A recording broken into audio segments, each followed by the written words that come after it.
There is a lot of YouTube advice out there. When you hear the 7th YouTube help channel of the week say, just get 1% better every video. Just make better videos. You just have to make banger YouTube videos, you stupid idiot. What might be a good video to one channel might not necessarily be a good video to your channel. So then we're stuck making this pose indefinitely. So don't get stressed out when you hear a piece of advice like that and don't understand what it means in the context of your own channel. Another classic piece of advice is try what works on other channels. Just copy what big channels have succeeded with and use that on your channel. The problem with that, if you're anything like me with severe ADHD, every time you watch another person's YouTube video that you enjoy or see an aspect of it that you want to copy, you're always going to keep changing your ideas, your plans, and nothing's actually going to get done. I like the way that this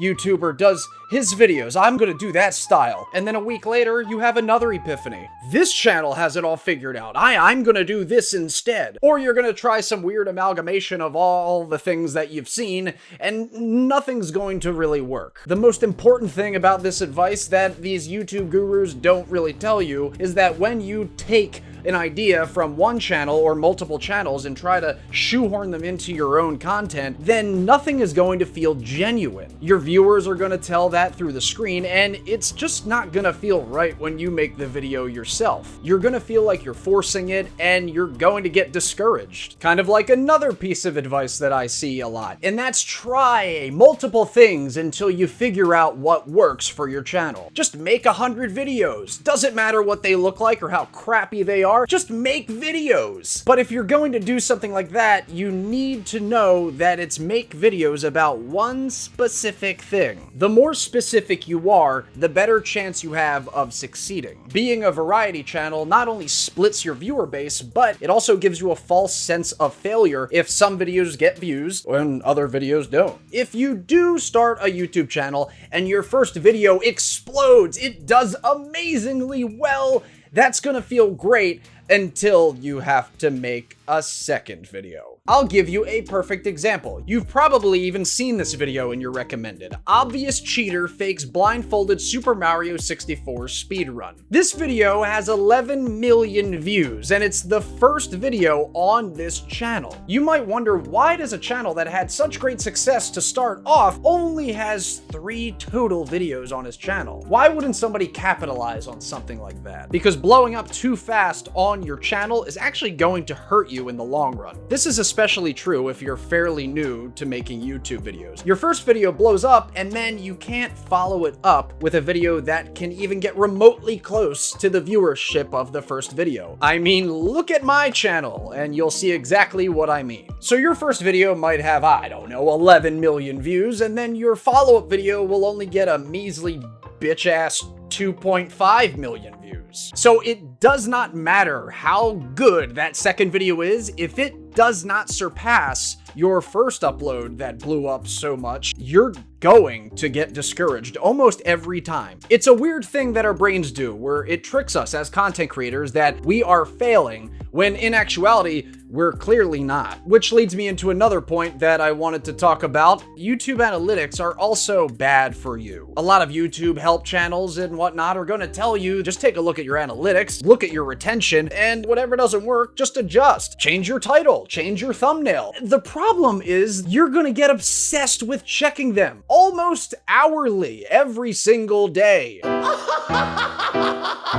It's going to eat you up inside, even if you're doing good or bad. You're gonna keep looking at them obsessively, hoping that that viewership number ticks up just one more. You're just gonna get your mind caught in a negative thought loop, and you're not gonna focus on the next video. Or you're gonna focus too much on the next video, and it might never come out because you try to perfect it too much. The best thing you can do is just remove yourself from the outcome. It's better to look at YouTube and your channel as as a massive catalog or a massive library of videos rather than video by video. Now, as far as your videos themselves and the amount of content that you put into each one, keep in mind the length of each of your videos. Let's just say, for example, you make a video called The Rise and Fall of Halo, and that video was only 4.5 minutes long. Most people are just subconsciously going to skip past that video even if that topic seems interesting. People generally only look at your thumbnail and title for about 1.5 seconds before they decide if they're going to watch it or not. If they see something that